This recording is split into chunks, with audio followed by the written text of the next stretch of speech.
Friends, we gather together this afternoon to celebrate the life and to honor the memory of Sandy Jacobs.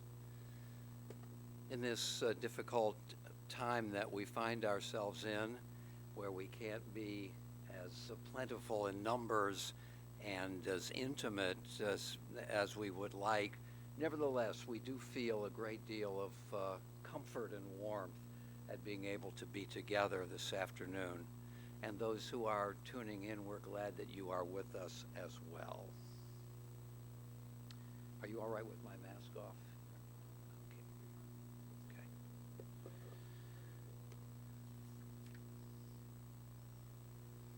Okay. Adonai ma'adam v'teda ehu ben enosh v'chashvehu. O Lord, what are we that you have regard for us? What are we that you are mindful of us? We are like a breath, our days are like a passing shadow. We come and we go like grass, which in the morning shoots up renewed, in the evening it fades and it withers. You cause us to turn to dust, saying, return, you mortal creatures. Would that we were wise, that we understood whither we are going. For when we die, we carry nothing away. Our glory does not accompany us. Mark the wholehearted and behold the upright. They shall have peace. The author of the first of the Bible's 150 Psalms reminds us in language that is both poignant and succinct the nature of the good life and the fruits of that life. Happy are those who have not followed the counsel of the wicked or taken the path of sinners or joined the company of the insolent. Rather, the teaching of God is their delight, and they study that teaching day and night. They are like a tree planted beside streams of water that yields its fruit in its season, whose foliage never fades and whose fruit always flourishes. Let us join now together in the 23rd Psalm. The Lord is my shepherd, I shall not want. He maketh me to lie down in green pastures. He leadeth me beside the still waters. He restoreth my soul. He guideth me in straight paths for his name's sake. Yea, though I walk through the valley of the shadow of death, I will fear no evil, for thou art with me. Thy rod and thy staff, they comfort me. Thou preparest a table before me in the presence of mine enemies. Thou hast anointed my head with oil, my cup runneth over. Surely goodness and mercy shall follow me all the days of my life, and I shall dwell in the house of the Lord forever. Kohelet, the author of the biblical book of Ecclesiastes, reminds us that for everything there is a season, a time for every experience under the heavens, a time to be born and a time to die, a time to plant and a time to uproot what is planted, a time to tear down and a time to build up, a time to weep and a time to laugh, a time to grieve and a time to dance, a time to throw stones and a time to gather stones, a time to embrace and a time to refrain from embracing, a time to seek and a time to lose, a time to keep and a time to discard, a time to tear and a time to sow, a time to keep silence and a time to speak.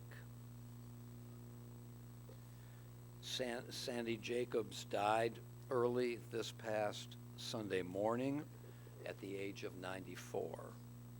He lived a long and an extraordinarily full life, a life filled with relationships and accomplishments and joy. We will miss him. Sandy was born in Cleveland, graduated from Cleveland Heights High School. The year was 1944, and World War II was still raging. And so instead of going right on to college, Sandy decided to enlist in the Navy. But the Navy said no, because his eyesight was compromised. And it was just at this moment that Sandy displayed an attribute was at the very center of who he was as a person. He refused to take no as an answer.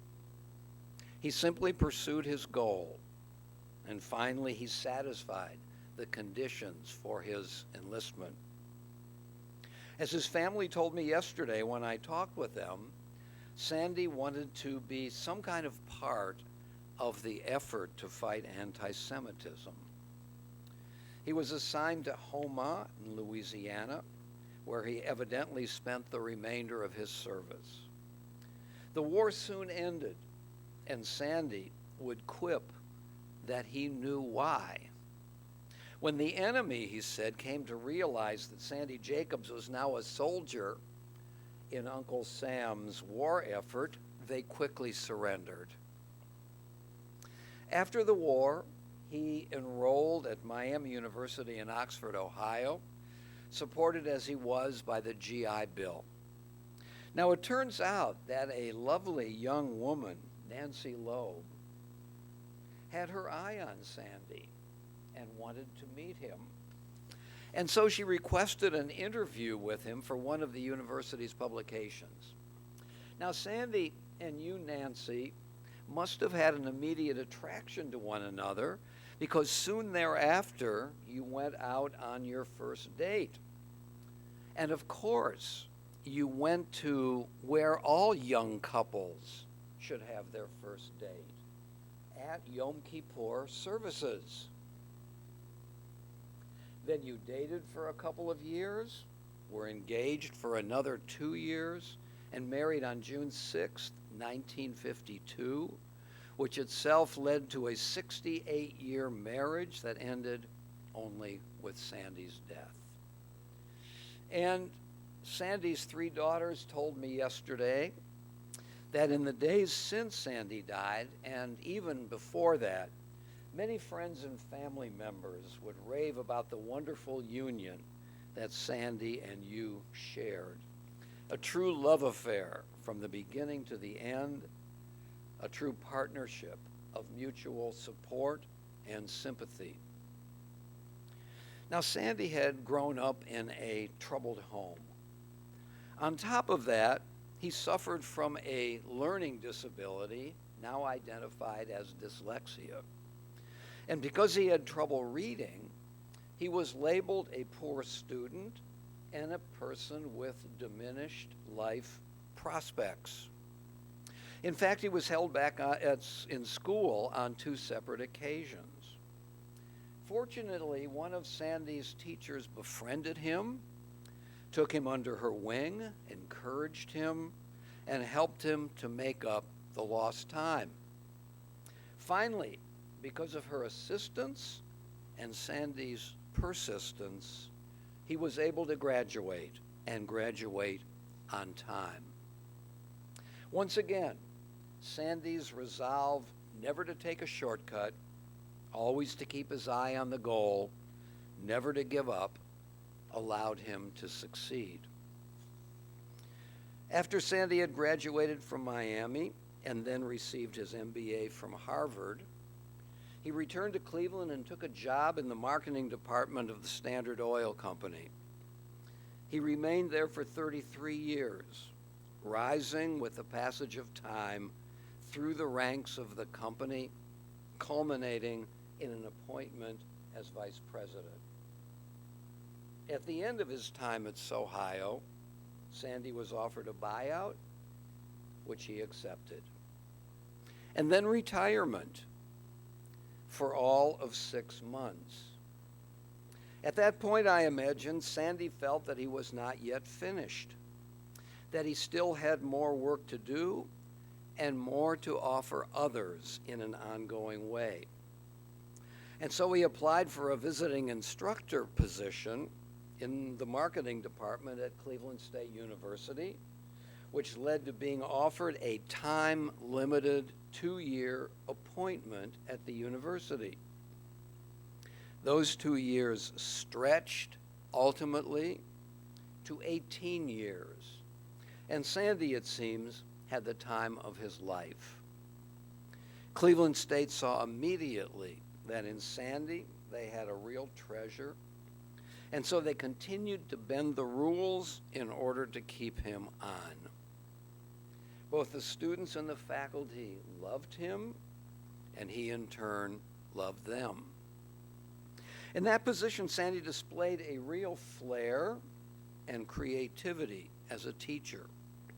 He would bring to the classroom various examples of marketing products, all the while encouraging the students to learn by doing as well as by examples of real professionals. The day after a certain Super Bowl game, for example, Sandy gave the students a quiz, asking them to point to the ads that had impressed them during the broadcast, and then to name the companies that sponsored them. Which names did they remember, and why? What a lesson for the students to learn through real-world examples how to judge the success or the failure of an actual marketing campaign. And when it came time for the students to make classroom presentations themselves, Sandy insisted that they do so properly dressed, in a dress or in a suit and tie. And if the students didn't have or couldn't afford that suit or dress, he would tell them that it is always possible to find good clothes at cheap prices at Goodwill. No excuses, no shortcuts, no inadequate preparation would do. Propriety, doing something the right way, that was a key idea that Sandy impressed upon his students and something that Sandy himself consistently practiced. Indeed, so deeply ingrained in him was the propriety imperative that it was sometimes said about him that he even mowed his lawn in a suit and a tie. And how Sandy loved entertaining his students in those marketing competitions which took place in Louisiana, to be able to take them to the restaurants that he used to frequent during his Navy days, to be able to deepen his relationship with them and to encourage them in their development. And for his many efforts, Sandy won the Best Teacher Award more than once at Cleveland State. A second career filled with excitement, creativity, potent interactions, and joy. How lucky Sandy was, and how lucky were his students. Now all that I have described to this point is certainly more than enough to fill one lifetime. But of course, as we know, there is more. In 1961, Sandy ran for councilman in South Euclid. He won that election and the next one as well.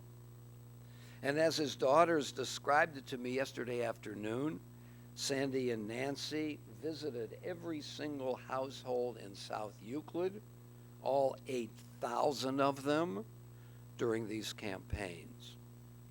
And by visited, I don't mean simply placing flyers in the mailboxes, but actually ringing the doorbells and talking to the residents who came to the door. Another example of Sandy's thoroughness, his high standards, his ethical approach to everything he did, and his strong work ethic.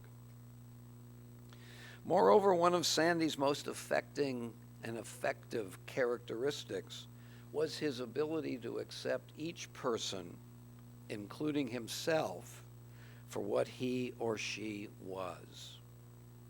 He would look for, and therefore he would find, what was positive in every person he met. Evidently, he took deeply to heart something he had learned from his mother. Achievement in life is wonderful, but the most important thing is just being. Accepting other people, accepting who you are. This is what makes for a happy and fulfilling life. And Sandy, who lived a life of integrity, of humility, of generosity, of kindness, was, I imagine, a very happy and a very fulfilled person. Sandy Jacobs is survived by his wife of 68 years, Nancy, his daughters Leslie, Ellen, and Jennifer, his sons-in-law Dan, Tom, and Tom, his grandchildren Ben and Amanda, Nathan and Ginny, Bobby, Lauren, and Hallie, by his great-grandchildren Alex and Danielle, by his brother Alan, by his sisters-in-law Elizabeth and Ginny, by his brother-in-law Bob, and by his many nieces and nephews, Judd and Cheryl, John and Chris, Jim and Kathleen, Bob and Diane, Ann and Jim, Matthew and Leslie, Amy and Dominique, and Janet and Nico. He was predeceased by his sister Elaine and his brothers-in-law, Stephen and Larry. Sandy Jacobs lived rich the lives of many people, and he taught by precept and by example those who knew and loved him how to live a moral, kind, generous, and purposeful life. We will never forget him. Zichrono livracha, the memory of Sandy Jacobs will always be our blessing. Amen. I now want to call on several people who will reflect on the life, the qualities, the accomplishments of Sandy Jacobs. First of all, his son-in-law, Daniel.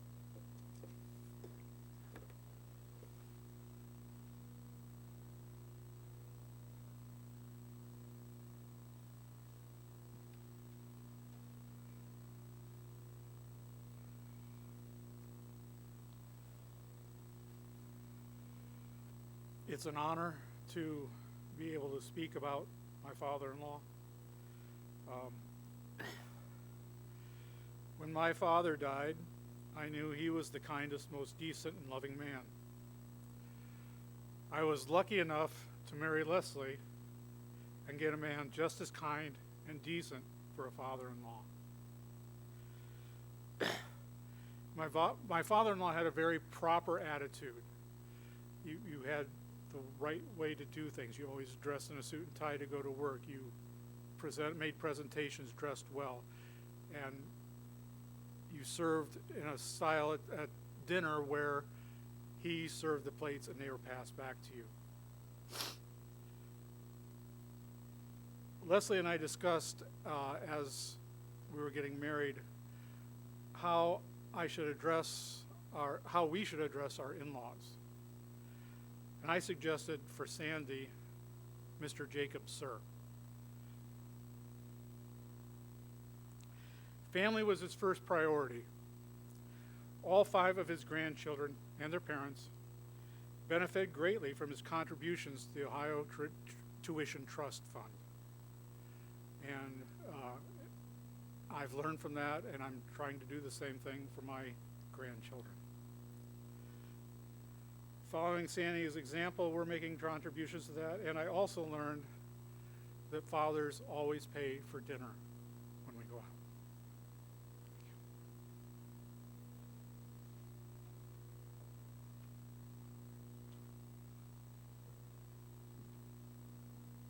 Sandy's son-in-law, Tom.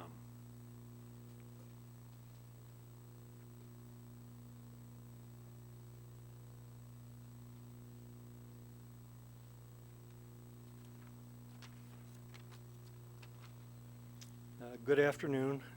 Thank you for being with us and paying respect to my father-in-law, Sanford Jacobs.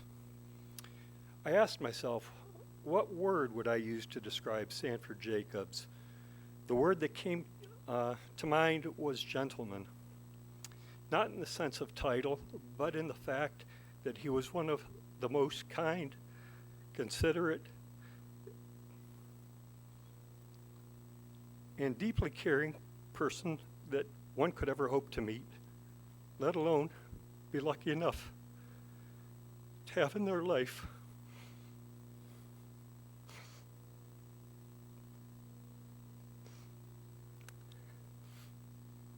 He always wished the best for you, whether you're a family, a friend, an associate, or one of his many students. But his concern didn't end with just wishes.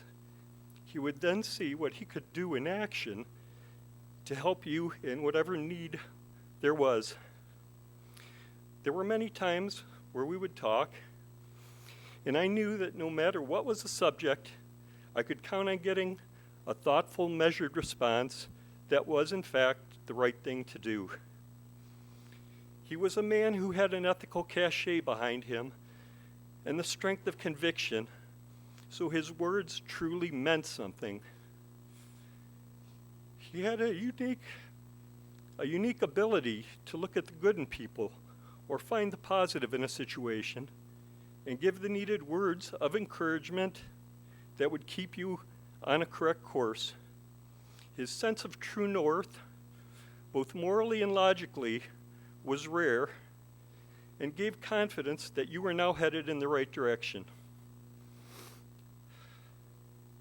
Sanford Jacobs may have physically left us, and I will miss him, but for me, I know he will always be there guiding me forward. So I wish peace to this kind, caring, and ethical man who was in substance one of the strongest men I have ever known, and in whose life defines what is to be a gentle man.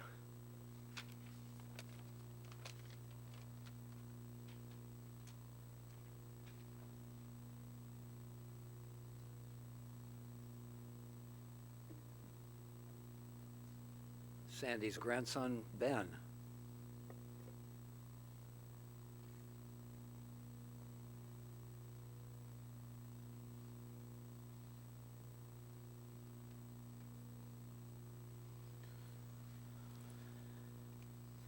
Sorry, I gotta start this first.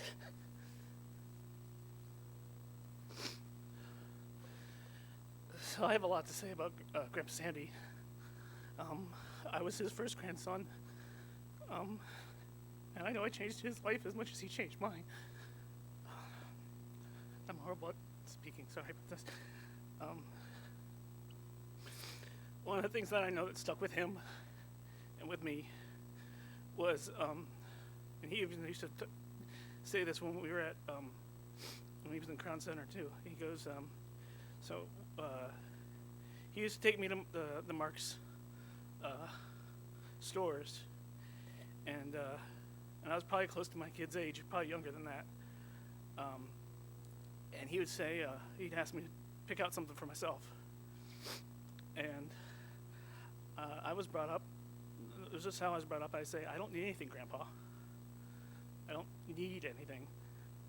Wanting was a different thing. Needing was, I didn't need it. And I'd always leave the store with something. He'd always get me something, didn't matter where it was. But even not the last time I saw him, because the last time I saw him was on Saturday. But the time before that, he would even come up to me and say, "You'd always say to me, you don't need anything, Grandpa." And I needed him, that's for sure. I have two memories that have to do with trains, because him and I would play trains all the time. One of the memories I have, and I was younger than my kids, I was young, of him running to the front of the Cuyahoga Valley Railway train, because we were going to ride the train. But he wanted to run to the front of the train to get a picture of the engine, and he tripped and fell. And he hurt himself. I don't remember how much he hurt himself because I was really young, but I remember him doing that. And but he was always wanting to get the perfect photograph, no matter what the cost, especially if it involved trains. And finally, I want to say, I don't remember how old I was for this either, but he built an N-scale layout train set so we could play trains at his house. And he played it on his bed, and we'd play trains. And on the back of the layout, the tracks would go over top of each other. Twice, actually. And I was told this because I don't remember this. But I was told that I would say, make one of the trains go over top of the other trains, Grandpa. So they would crisscross over top of each other. And that train set, that train layout, is now in my basement, set up so Alex and I can play trains together.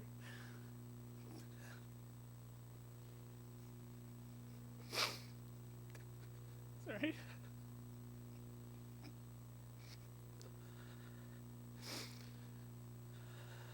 I want to thank him for everything he did for me. And we love you very much, Grandpa.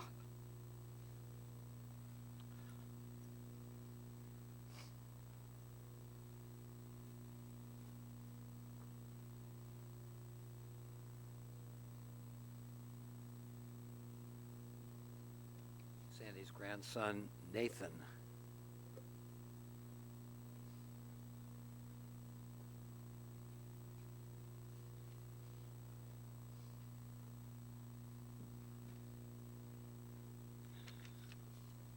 All right, and you've heard, Grandpa was a lot of things. He was a Navy veteran, a businessman, a city councilman, a marketing professor, and not even including his hobbies, doing model trains, being an amateur photographer, cargo ship watcher.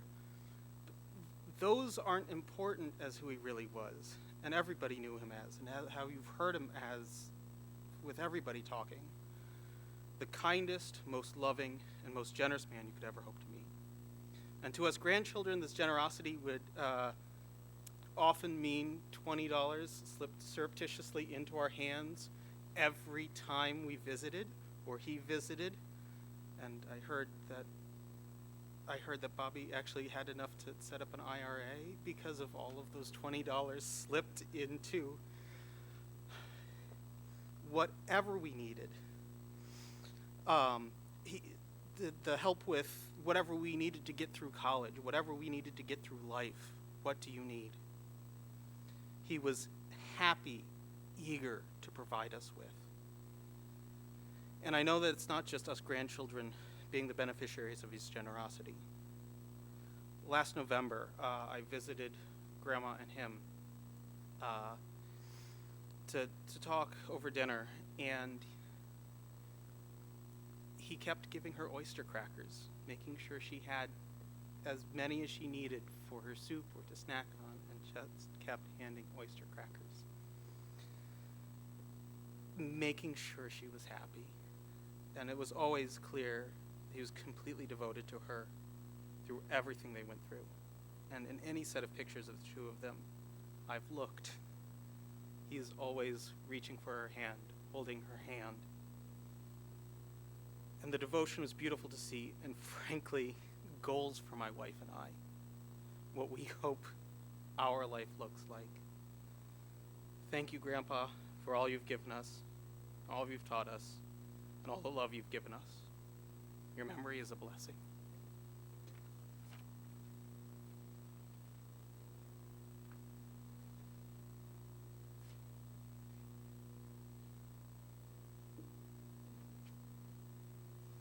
Sandy's nephew, Jim.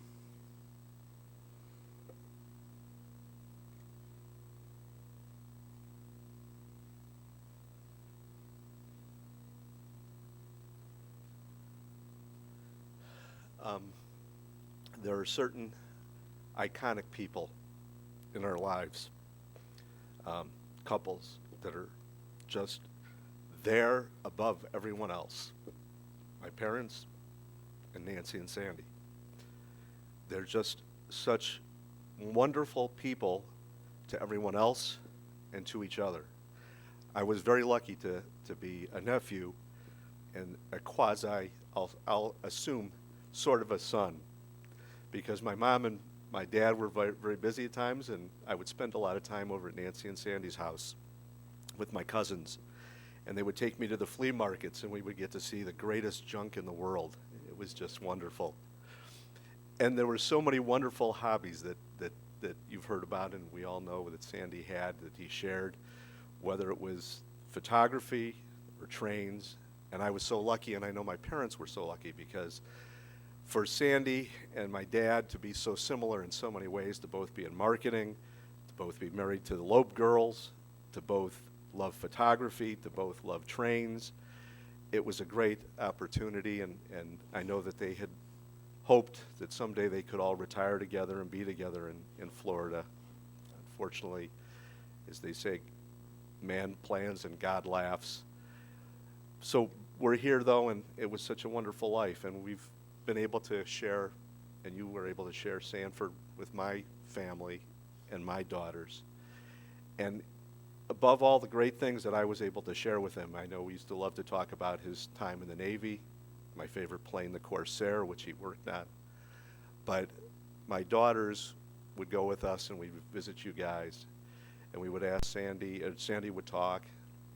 He'd say that he wanted to live to be 117 because that was the record. And we'd say, why would you want to live to be 117? And he'd say, because I need to be here so I can love Nancy and take care of Nancy and watch over her. And that's, I think, the ultimate measure of how wonderful he was, because above all else, and the kids were saying that as well, he was such a perfect point of a father and an uncle and a husband. He was devoted, loving, and caring, but his demeanor and the way that he carried himself was always with a peace and a self-confidence that was never boastful or never bragging, but always right on point. And you always hoped, and I always hoped, that someday I can achieve that as a father to my own children and as a husband to my wife. It sounds kind of goofy, but there's an old country song, or maybe actually a new country song, and it ends with, that's the kind of life you can hang your hat on. And I think Sanford had that kind of a life. That's a life that you could hang your hat on, and the whole family should be very proud. And I'm honored to have been his nephew. We'll miss you, Sandy.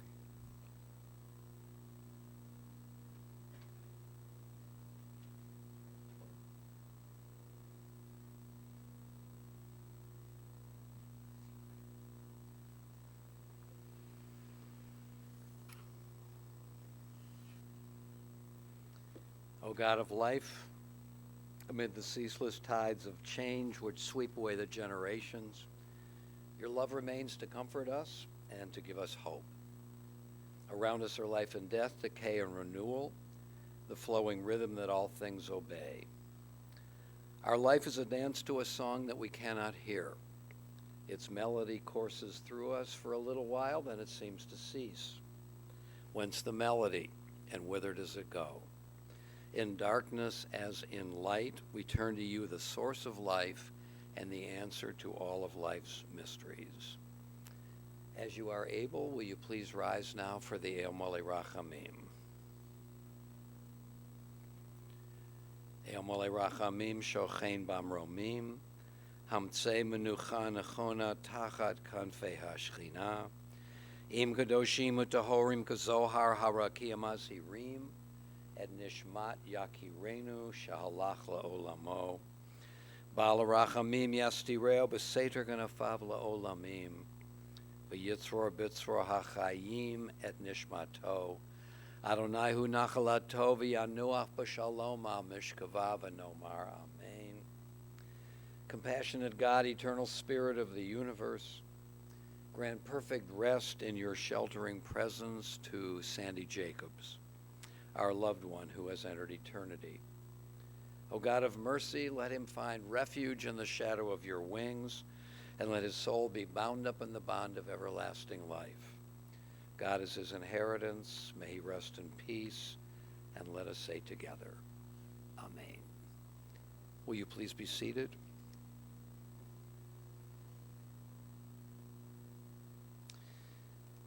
I've always felt in the long years that I've been a rabbi and conducted services like this that the most powerful eulogies of all are the tears of those who speak.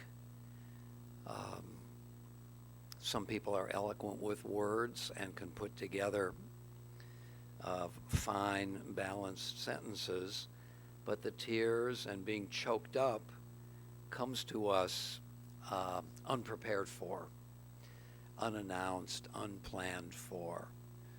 And therefore, I've always felt that that's the most telling kind of eulogy. The word eulogy comes from the Greek, a good word, good words. But deeper than words are tears and the choking up that occurs when what you're saying is what you deeply mean and beyond the power of words to articulate. This concludes our service. We will now continue at the Mayfield Cemetery.